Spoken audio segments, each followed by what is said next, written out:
Welcome to New View Advice with Amanda DeRocher.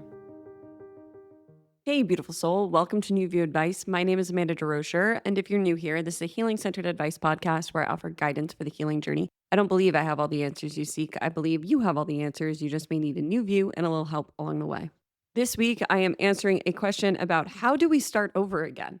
So many times throughout our lives, we find ourselves in a place where we feel like we're beginning again. And this week, I'm answering a question from a listener who recently got out of a relationship. They had to move into a new apartment and they feel like they're starting from scratch. And I think that this can be a really challenging time, but it's also a time where after we feel a lot of feelings, because as this listener describes, this can lead us to feeling sad, depressed, and hopeless. But after we allow ourselves those feelings, it's also such a gift to be able to start again. And I think that right here up front, I want to bust the myth that we're not supposed to start again. I think life is filled with new chapters. It's filled with times in our life where we begin again. And throughout this episode, I'm going to share a few experiences from my own life where I had to pick up everything and start again, and how those are some of the greatest gifts of my life. And I look back on those moments and I love that version of myself who is able to begin again. Because truly, it's been through those moments of feeling like I'm at ground zero that I've been able to build and move in a direction that's aligned with me and not aligned with what the world would tell me my life should look like. And that's another part of this question where this person feels as though they're not where they should be because they are comparing themselves to other people. And again, we're going to talk about it right here up front in the intro. Do not compare yourself to other people. Also, do not ever compare yourself to social media. Social media is fiction. It is not real life. You are not seeing somebody's day to day. You do not know what happens beyond those short little videos. So, with that, we're going to talk about how do we begin again today, because so many of us find ourselves in new chapters of life. And so, my intention for this episode is to help you to feel less alone and help you to feel inspired to lean into hope rather than hopelessness. I know how all encompassing hopelessness can feel. So, we're going to talk about a few ways to begin to pivot in a new direction. Before I jump into today's question, I wanted to mention here up front that if you haven't already, I invite you to go to my website, newviewadvice.com, for blog posts, podcast episodes, poems, and more about the healing journey. New View Advice is a media company for the healing journey where we offer content and resources for people healing and to help people to feel less alone. I know that the isolation and the loneliness of healing was the hardest part for me along my own journey. So my hope is that we are able to help people feel less alone through the various forms of content we create. And if you're looking for anything else, please let me know. We're always looking to add to the website. And you can check all that out at newviewadvice.com. And today's episode show notes will be at newviewadvice.com/129. And with that, let's jump on into talking about how do we begin again.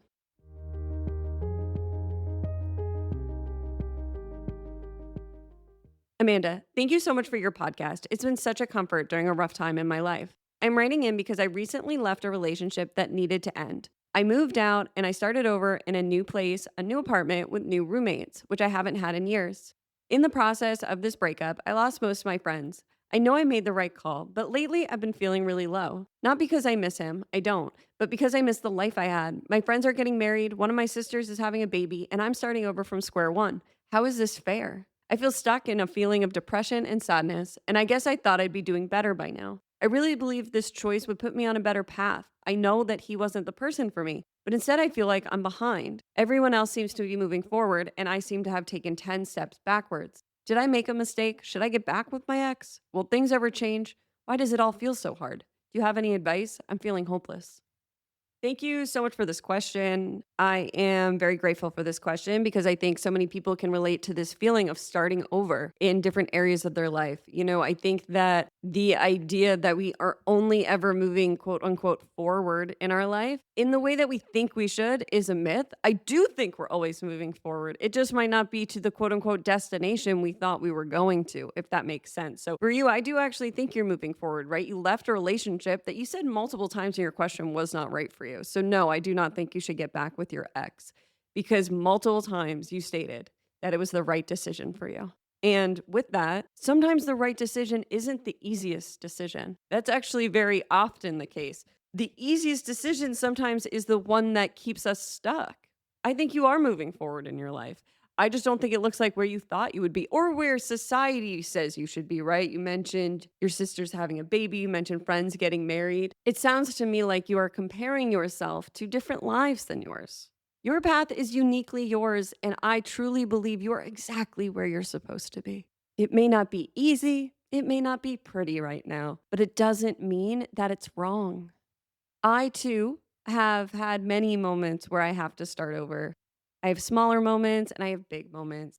Your question reminded me of when I was about 24 and my friend Michael Dolan died. I actually think I was 23. Doesn't really matter. But when my friend Michael Dolan died, I wanted to share this story because actually the day this episode releases is Michael Dolan's birthday. He died 10 years ago, which is pretty crazy to me that it's been 10 years. But when Michael Dolan died, I felt as you felt. I felt like I was all of a sudden at square one because I've talked about it many times throughout the podcast. But my friend Michael Dolan died when I was about 23, and he died unexpectedly, and it was devastating for me.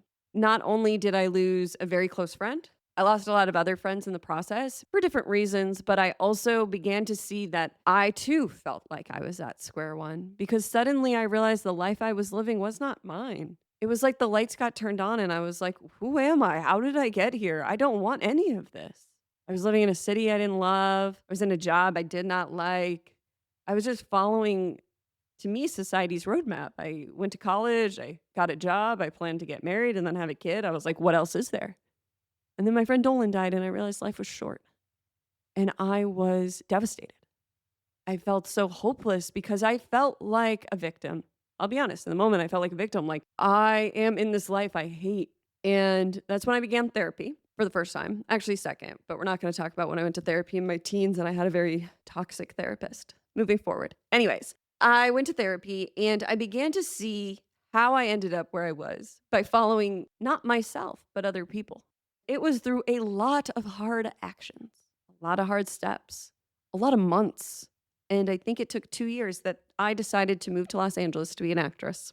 That took a lot of guts, to be honest, but it was hard. It was hard to give up the life I had, to see all those things about my life, and to then choose a new path that was untraditional, to pick up my life and then move to LA and then start again in LA. And spoiler alert, I'm not an actress.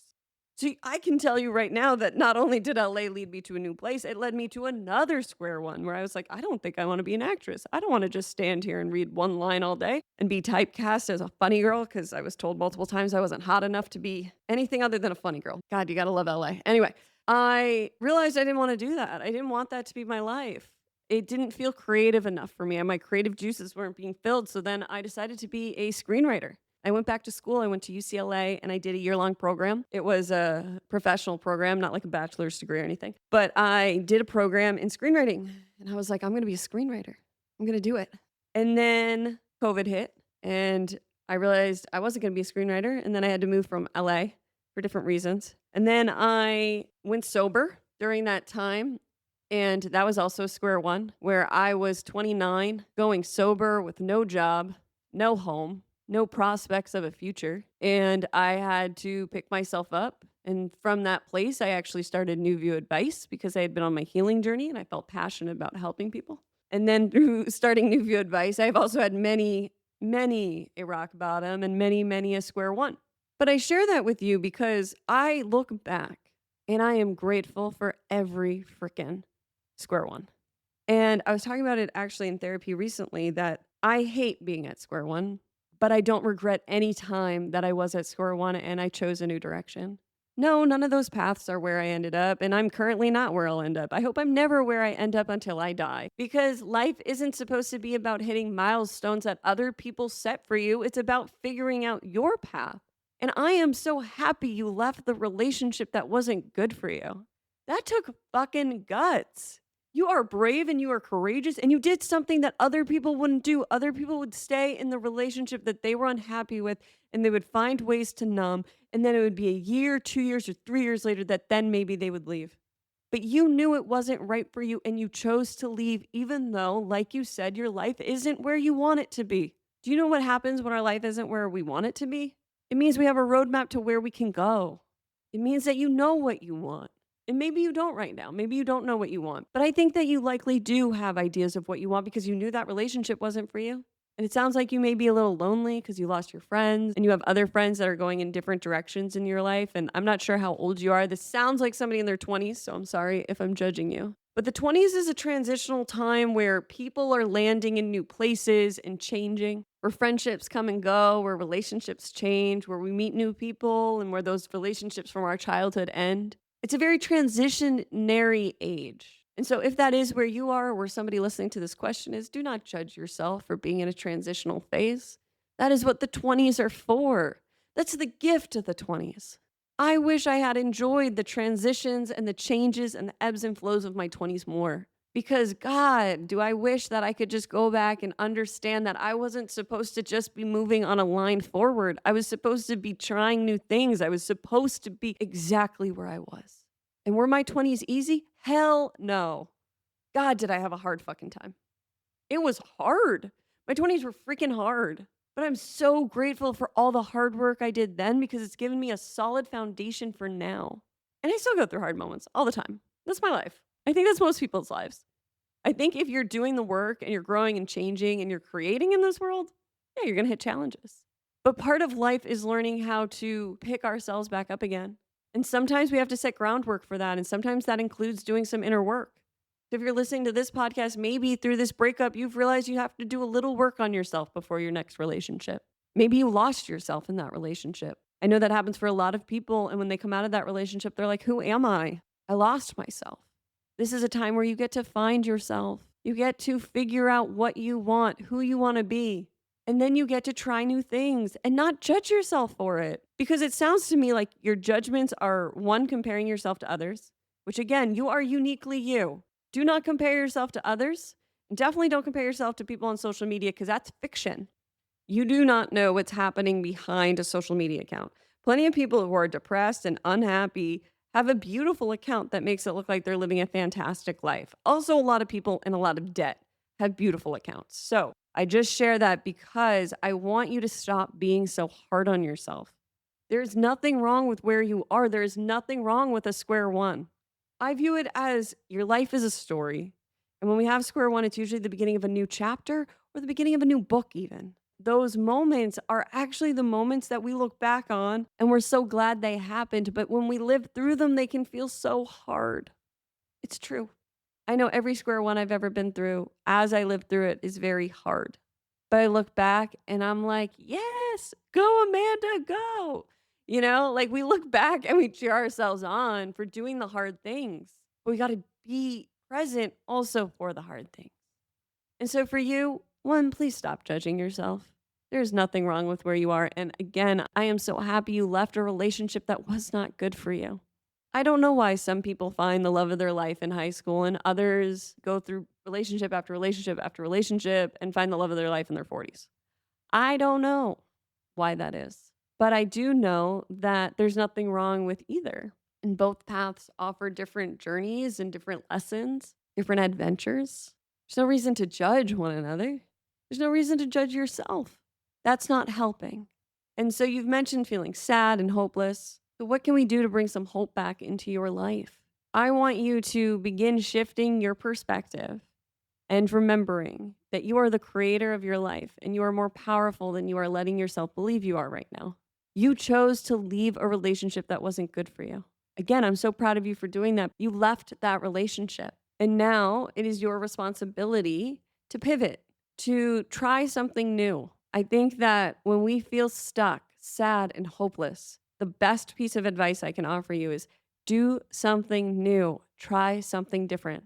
And a book I recommend for this is Breaking the Habit of Being Yourself by Joe Dispenza, or you can read his book, Becoming Supernatural by Joe Dispenza. But his work is all about changing our lives. And he talks a lot about the power of meditation and intention.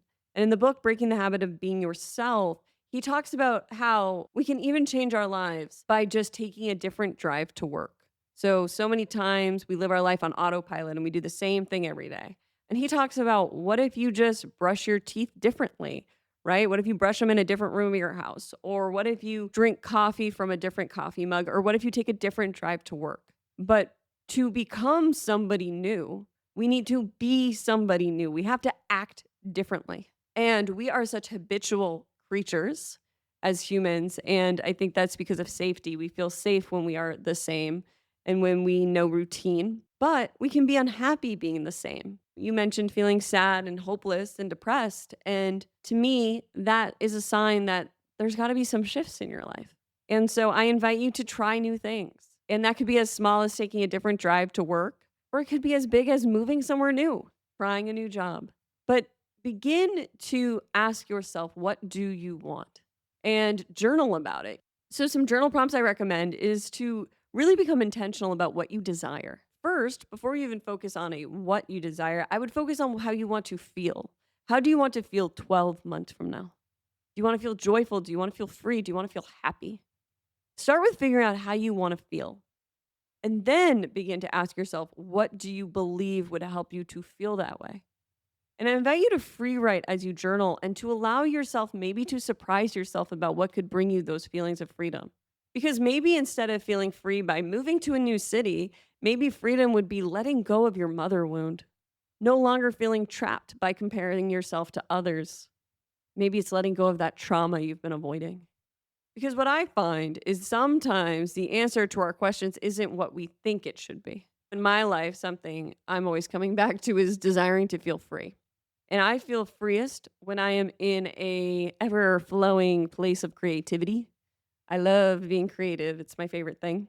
But I can get caught in the mindset of money will lead me to feeling free. And there's nothing wrong with desiring money. But I have gone through times in my life when I have a lot of money and when I have no money. And I will tell you, it has never been about the money, and it's always been about my inner world. Because some of my favorite memories are the times that I don't have any money. And when Evan and I were both out of work and we were figuring things out in a way that I hope we don't have to do anytime soon, but you never know what life's going to bring you. And those are some of my favorite memories because we had so much fun in the small moments. And it wasn't about having this luxurious life, it was about enjoying each other's company. And it was about learning that life was free without all those external things I thought I needed, that I had learned in my childhood would make me happy, and they didn't.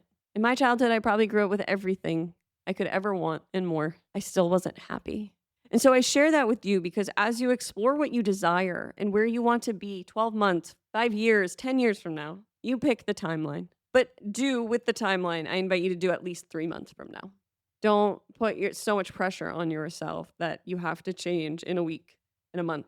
Give yourself at least 3 months to see progress because true change takes time. Doesn't happen overnight. So I invite you to not judge yourself throughout this time. I invite you to try something new. I invite you to allow failure. Failure is not a bad thing. So many of us grew up with the idea that we have to be perfect. Even you with these things of like, how is it fair that I'm starting over? It's almost like you're comparing your life to the perfect life. Because the truth is, you're not starting at square one. You learned so much throughout your life, and you're just at a new step in your life. Like if life is a staircase, you're at a new step, you're at a new level, and you are moving forward. It just doesn't look like anybody else's step who's surrounding you right now. But there's nothing wrong with that. But you're comparing it to like the perfect life or where you believed you should be. So I guess my next piece of advice would be to let go of the expectations you have set for yourself. So many times our expectations of who we should be or where we should be are actually what lead to our suffering. And they keep us from being present to the life that we have now and all the gifts we have right now.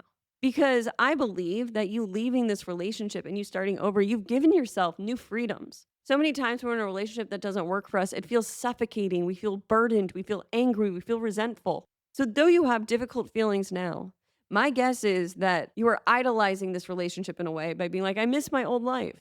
You wouldn't have left it if you were really happy or whatever you desire, right? Do you desire happiness? Do you desire freedom? Do you desire to feel peaceful? Whatever it is that you feel within yourself that you desire to feel, you were not feeling it in that relationship.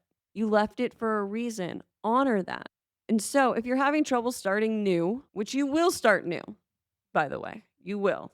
You may need to have a little bit more grief about where you are right now and how it's not where you expect it to be. Because you might have thought that you'd leave your relationship and everything would fall into place. And I have thought that many times throughout my life. But the truth is, where's the fun in that? Where's the fun in everything just falling into place? I feel like I watch Instagrams all the time where people like make me believe that life should just fall into place. That is not how my life has worked. Opportunities come and go, but like my life doesn't fall into place. I take action towards my desires every day. And for me, I desire to feel free, I desire to feel joy, and I desire to feel peace, which is why I keep returning to those words. You may have different words that you desire to feel, but those are what I desire to feel. But you may have to allow yourself to feel some grief. And there's nothing wrong with feeling grief because I also find when we allow ourselves to feel the grief, That's when our life will show us what our next steps are. So I started this episode by sharing about Michael Dolan, who I love, and I'm so grateful he was in my life. And through the grief I felt, I got to see clearly what worked in my life and what didn't, and what I desired for myself. And it was through feeling those feelings and no longer shoving down my pain that I was able to take steps towards a new life. And again, my life isn't anywhere extravagant or glamorous, or I'm not like, oh my God, I reached the mountaintop. No, I've learned that life is just a bumpy road. It twists and it turns. There's no destination. We hit moments and things in our life and we reach accomplishments, but truly life just keeps moving forward. And before I wrap up this question, I wanted to talk a teeny bit about how you asked, how is this fair? Oof, fairness. I don't believe life is fair. And I don't believe life is unfair. I just don't think we should be judging life based off of the idea of fairness. Everyone's life is different. I have experienced many horrible things throughout my life that were not fair, but life is not fair. We're not all given the same cards. We're not all born into the same circumstance. We're not all starting at the same starting line. Everybody has their own life, has their own journey. So I know you feel like life is unfair right now.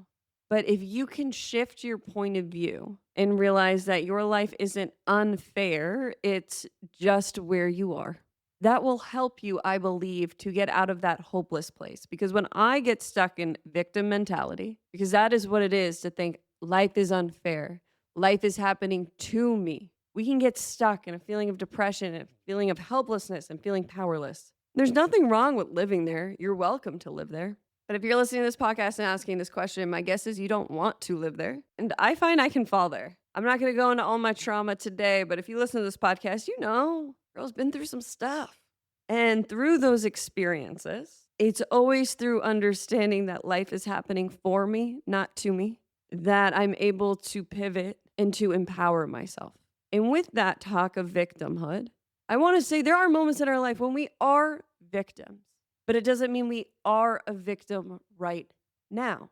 And if you find yourself repeatedly returning to victimhood, maybe there's some trauma you have to process. Because I'll tell you in my life, and I will go into a little bit of my trauma, I can't help myself. But I have found throughout my life, healing from rape, that in that moment I was a victim. There is no other definition for it. I was victimized in that moment. I was a victim. I mention that because many times when I felt like a victim in my life, it went back to that experience. It went back to a belief I created from that experience. It went back to trauma. And I had to process my trauma in order to empower myself in all areas of my life.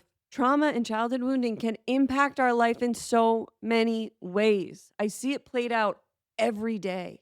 Doing the inner work will help you in moments like this to empower yourself rather than to fall into a place of powerlessness. And again, I will say there are times throughout our life when we have been powerless for many of us as trauma survivors. That is real. We have to process that though, because the only way to empower ourselves is to process that, because you deserve to remember that those past experiences do not define you. And maybe you who wrote this question is like, Amanda, I don't have trauma, but I have trouble believing anybody who finds this podcast doesn't have any trauma. But that past relationship does not define you. Where you are right now does not define you. It doesn't have to be. Or this could be your inciting incident. What do I mean by that? I'm a story writer, so I'm always using words from story language. And an inciting incident is that moment that the protagonist has something happen in their life that sends them on a new path. This breakup could be your inciting incident. And now you get to choose where you move from here. You are on your hero's journey. I truly believe that. You are the protagonist. You are the hero of your life. You remembering you are enough. You remembering you are worthy. You taking your power back in a world that would disempower you. And I'm repeating here that you're not a victim because we live in a world that would happily tell you you are a victim. And again, you have to feel the feelings of those times you may have been a victim. But you get to choose here and now. Are you a victim today? Do you want to be a victim moving forward? Or do you want to be the hero that you deserve to be and that you deserve? So I hope something in this answer was helpful. I think that you are exactly where you're supposed to be. And I know how hard it is to feel hopeless. I am somebody who's struggled with feelings of hopelessness throughout their life. And it's only through continually embracing change and healing that I'm where I am today. and by really diving into my inner world and choosing new. And before I wrap up, I do just want to say if you're really feeling hopeless and you're having trouble getting out of bed, maybe there's a book you could read. I know it sounds like such a silly piece of advice, but I've actually found time and time again that fiction books have helped me in some of my hardest times, more so than TV and the phone and things like that. Books calm my nervous system and they help me to see a new world, to enter a new world, but in a different way than technology will do. It helps me to change and pivot. I mentioned that I believe life is a story. It's by reading stories that I get to see the resilience of the human spirit time and time again. And you are resilient. So I just want to honor where you're at and to reassure you that you've got this. You are exactly where you're supposed to be, and life will turn around. You will never be exactly where you are forever. Time is always changing, life is always changing. So I hope something in this answer was helpful. Thank you so much for this question.